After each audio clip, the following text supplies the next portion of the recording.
एरोफ्लेक्स को देखते हैं। एरोफ्लेक्स अच्छी कंपनी है, ग्रो कर रही है अच्छा, और इस बार का इनका नंबर तो बहुत ही शानदार है। ठीक है, कंपनी करती है क्या, कंपनी कूलिंग स्किड वगैरह बनाती है। ठीक है, कि अगर मशीनरी वगैरह मशीन वगैरह हीट जनरेट करती है तो मशीन को ठंडा करने के लिए जो स्किड वगैरह चाहिए रहता है वो बनाती है।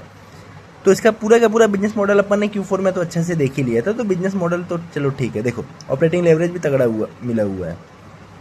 दो ही चार चीज़ें अपने को देखनी रहती है ज़्यादा। हाँ देखो देखो आपने क्या देखा, आपने सेल्स ग्रोथ देख लिया, आपने मार्जिन देख लिया, आपने पैड ग्रोथ देख लिया। ठीक है, और एक दो छोटे छोटे और रेशियो वगैरह देख लिए जो उतना भी ज़्यादा जरूरी नहीं होता, लेकिन ये तीन चार चीज़ें जरूरी होती है। अगर इसमें कुछ कम है या आपके एक्सपेक्टेशन या मैनेजमेंट ने जो बोला उसके साथ, अब इनका क्या गाइडेंस रहता है, इनका 35% का गाइडेंस रहता है। ठीक है, तो अगर उससे कम आया, मान लो 30-35, चलो ये तो ओके है। अगर मान लो 15 आता, 20 आता, 22 आता, ठीक है, मार्जिन घट जाता, मतलब मैं मार्जिन की बात कर रहा हूँ, मार्जिन घट जाता और पैड ग्रोथ उतना बराबर मिलता नहीं, तब ये सब चीज़ें क्या होती है, ये सब चीज़ों के लिए आपको कॉन कॉल देखना पड़ता है कि भाई कॉन कॉल में ये सब चीज़ों के बारे में मैनेजमेंट क्या बोल रही है, मैनेजमेंट क्या क्लैरिफाई दे रही है। आपने तो दूसरा एक्सपर्ट वो तो क्वेश्चन पूछ ही लेगा और दो चार चीज़ें और क्वेश्चन पूछ लेगा कि भाई ये आपका क्यों घटा, आप नहीं पूछ पाए तो वो पूछ लेगा, तो आपको पूरा का पूरा आइडिया आ जाता है। अगर मैनेजमेंट की कमेंट्री से अगर आपको कहते हैं ना वो, अगर आप संतुष्ट हो तो बने रहो, अदरवाइज फिर निकलो, ऐसा सीन रहता है। बस यही सिंपल सा फॉर्मेट है और इसमें कोई भी रॉकेट साइंस नहीं है और ज़्यादा कहते हैं ना। अब देखो सबसे पहले आपको तो पीपीटी आता है, पीपीटी के बाद फिर कौन कॉल आता है। कौन कॉल अगर सुन लिए तो बढ़िया है, सुनते सुनते देख लिए तो और बढ़िया, नहीं हुआ तो पढ़ लिए, ट्रांसक्रिप्ट पढ़ लिए। देखो कंपनी ने बोला हम 72% किए हैं, मतलब अगर आप ऐसे ऐसे लाइन पढ़ोगे ना तो आपको पूरा का पूरा मजा आ जाएगा। ये कंपनी की मैं बात नहीं कर रहा हूँ, कोई भी आप कंपनी की बात कर रहा हूँ। ठीक है, तो आप कंपनी आप खुद ही पता चल जाएगी भाई पहले कंपनी क्या करती थी, अभी क्या कर रही है, वैल्यू एडेड वगैरह में है, मार्जिन क्यों बढ़ता है कंपनी का, क्योंकि अब कंपनी ट्रेडिशनल से वैल्यू एडेड में जाती है, कंपनी का एक्सपांसन कैसे क्या हो रहा है, तो सब के सब आपको या तो पीपीटी में मिल जाएगा या तो आपको कॉन कॉल में मिल जाएगा। पीपीटी में उसका कहीं ना कहीं सारे के सारे, देखो कॉन कॉल इसीलिए ना, सब के सब एक्सपर्ट कहीं ना कहीं क्वेश्चन पूछ लेते हैं, तो आपका कहते हैं ना कुछ मिसिंग पॉइंट रहते हैं ना, फिट हो जाते हैं, तो आपको एक पूरा का पूरा होल आइडिया आ जाता है। तो बस ये है कि भाई प्रोसेस क्या है, प्रोसेस ये है कि आपने पहले पीपीटी देख लिया, पीपीटी देख लिया मतलब करंट करंट क्वार्टर का आपने परफॉर्मेंस देख लिया। अगर उस परफॉर्मेंस आप संतुष्ट हो तब तो ओके बात है, कोई क्लैरिफिकेशन लेना तो कौन कॉल आ जाओ, नहीं तो कोई दिक्कत नहीं। अगर उसमें भी अगर आपका जैसे कंपनी ने जो बोला था वो करा नहीं, या आपको कुछ दिक्कत है कि कोई नंबर्स में आपको कुछ दिक्कत है, तो कौन कॉल में आके देख लो, कहीं ना कहीं मैनेजमेंट उसको क्लैरिफाई किया होगा। क्योंकि आप नहीं देख पाओ, आप जैसे आप देख रहे हो वैसे दूसरा भी तो देख ही रहा है ना, दूसरा भी एक्सपर्ट देख ही रहा है, वो आपको क्वेश्चन पूछ लेगा, तो क्वेश्चन पूछ लिया तो आपको उसका सॉल्यूशन मिल गया, तो आपके मिसिंग पॉइंट फिट हो गए, उसके हिसाब से आप एक कहते हैं ना कॉम्प्रहेंसिव आप व्यू एक देख पाओगे, फिर उसके हिसाब से आप डिसीजन ले सकते हो। बस सिंपल लाइफ को और मार्केट को जितना सिंपल अपन रखें ना उतना बढ़िया है। लेकिन ये कहते हैं ना इजी है लेकिन इतना मतलब सिंपल नहीं है, क्या बोल सकते, मेरे को एक फ्रेम करने नहीं आ रहा है। तो ये कहते हैं ना बहुत चौकन्ना वाला चीज़ है, मतलब कहते हैं ना आपको तलवार वगैरह लेके एकदम खड़ा रहना पड़ेगा। जहाँ थोड़ा सा ऊपर नीचे दिखा आपका कंपनी का परफॉर्मेंस, वहाँ आपको काटना पड़ेगा, उसके बाद आप देखो कैसा क्या है क्या नहीं। ठीक है, तो कहते हैं ना बहुत चौकन्ने वाला चीज़ है। कंपनी का जब परफॉर्मेंस आता है तो आपको तलवार लेके खड़ी रहने पड़ता है, या तो आपको और ऐड करो अगर परफॉर्मेंस अच्छा है तो।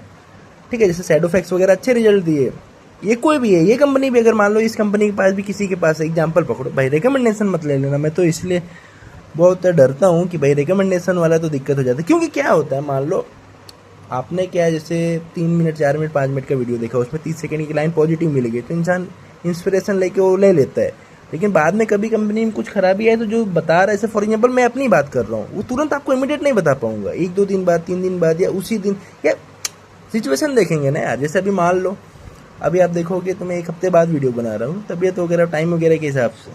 ठीक है, तो जरूरी थोड़ी नहीं, अब जैसे आज ही मैंने थंगा माइल का वीडियो बनाया, अब लेकिन जिसने पूछा उसको मैंने हाथों हाथ बता दिया, लेकिन सबके लिए जनरल पब्लिक के लिए तो आज बना रहा हूँ। जो 1 हफ्ते का डिले हो गया, 1 हफ्ते के डिले में स्टॉक इन एनीवेज आप कुछ नहीं कर सकते थे क्योंकि लोअर सर्किट पे ही था, एग्जाम्पल पकड़ो। लेकिन फिर भी एक जैसे सांत्वना या क्या कहते हैं सांत्वना, या तो पता रहना चाहिए कि कंपनी क्यों लोअर सर्किट है, क्या मार रही है। अब हालांकि आप कर पाओ या ना कर पाओ बात की बात है। जैसे जीएसएम फॉइल हो गया, जीएसएम फॉइल ने बहुत बड़ा धोखा दे दिया। धोखा क्या बोल सकते हैं यार, ये किसी को पता नहीं था। मेरे पास नहीं था जीएसएम फॉइल, लेकिन मान लो कि मेरे पास भी होता तो मैं एक्सेप्ट करता और निकल जाता, क्योंकि वो ये सब रिस्क रहता है, किसी को भी पता नहीं रहता कब कहाँ से क्या आ जाए।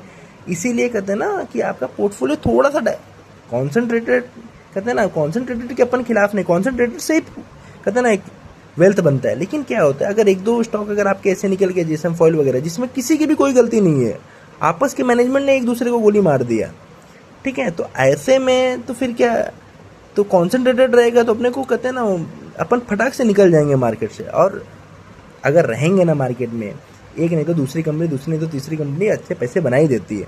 आप क्या करोगे, अच्छे कंपनी में और पैसे जोड़ते रहोगे और ख़राब कंपनी को काटते रहोगे, तो वही तो हो गया ना। और जो नई कंपनी का आते अच्छी आपको दिखे कि मान लो आपके पास 12 कंपनी, 13 कंपनी, 15 कंपनी, 16 अगर एक और 17वीं कंपनी आपको अच्छी दिखी, तो ऐसा थोड़ी कि आपकी 15 कंपनी में 15 कंपनी लूँगा, रिजिड हो गया हूँ, नहीं। 17 कंपनी से अगर आपका परफॉर्मेंस अच्छा हो रहा है तो 17 को ऐड करो। अगर 17 हो गए, 17 में से 2 3 4 बेकार कर रहे तो उसको काटो और एक अच्छी देखो कंपनी। बस यही सिंपल सा प्रोसेस है। आप समझो, आप अपने पैसे को, अपने फंड को, अपने ये कहते हैं ना, ये सारे कंपनियों को मिला के आपकी खुद की कंपनी बन रही है, उसको आप संभाल रहे हो, ठीक है। ये आपके जैसे आपकी कंपनी के 10-12 डिवीजन है, 10-12 डिवीजन जो अच्छा कर रहे हैं उसको और उसमें पैसे डालो, और वो डिवीजन को आगे बढ़ाओ। जो डिवीजन खराब कर रहे हो उसको कट करो, एज सिंपल एज दैट। इसमें ज़्यादा और कोई भेजामारी नहीं लगाने का। तो एरोफ्लेक्स बढ़िया रिजल्ट आया, अच्छा रिजल्ट आया, खाली ये क्यू बेसिस पे, लेकिन सीजनलिटी वगैरह का फर्क रहता है। तो कंपनी ने, अगर आप कॉल पढ़ोगे तो बता ही दिया कि हम 23 से 25% का EBITDA मार्जिन पे ही रहेंगे, तो ठीक है, वो रेंज में भी आया, ऑपरेटिंग लेवरेज भी मिला अच्छा, कंपनी ने अच्छा ये किया, कहते ग्रोथ भी किया है, तो ठीक है, मोस्टली ठीक है। हाँ, ये नया डिवीजन लाया है, इसमें क्या है, असेंबली वगैरह करके पूरा आपको सिस्टम एक साथ फिट करके दे देते हैं बस। तो और तो क्या बोले, बाकी बिजनेस मॉडल तो आप खुद ही कर सकते हो, गूगल वगैरह, आजकल चैट जीपीटी वगैरह भी सब कुछ है। इसमें क्या बताने लायक चीज़, हाँ ये सब चीज़ें देखो, ये सब चीज़ें ही देखने लायक रहती है कि भाई देखो आपका रेवेन्यू ग्रोथ क्या आया, 72% आया, आपका EBITDA 116% आया, पैट 162% आया, शानदार, ठीक है। कैश प्रॉफिट तो ठीक है, EPS में भी ग्रोथ आया, EPS भी आपको क्यों, हाँ मतलब ऑलमोस्ट वही जो ये रेंज है उसी से बढ़ा, क्योंकि उसी से नहीं बढ़ा होता, यानी कंपनी ने अपना इक्विटी डायलूट किया। तो ये हो गया पूरा, बस बाकी तो ठीक है, ठीक है, चलो हो गया एरोफ्लेक्स। रिकमेंडेशन वगैरह कुछ मत ले लेना प्लीज प्लीज प्लीज। और ना कोई मेरे से आप कमेंट में, DM में कोई भी 5 स्टॉक 5 साल के लिए, ये सब फालतू चीज़ें कभी आप पूछोगे, मैं हमेशा इग्नोर ही करता था, करता हूँ, करता रहूँगा, ठीक है। कोई तो अलग अलग ऑफर लेके आता है कि आप हमारे कंपनी के बारे में रिव्यू करो, हम आपको ये दें, वो सब फालतू चीज़ें मैं अभी बता दे रहा हूँ, उसी सब के लिए अभी तुरंत आज से ही ना है, ठीक है।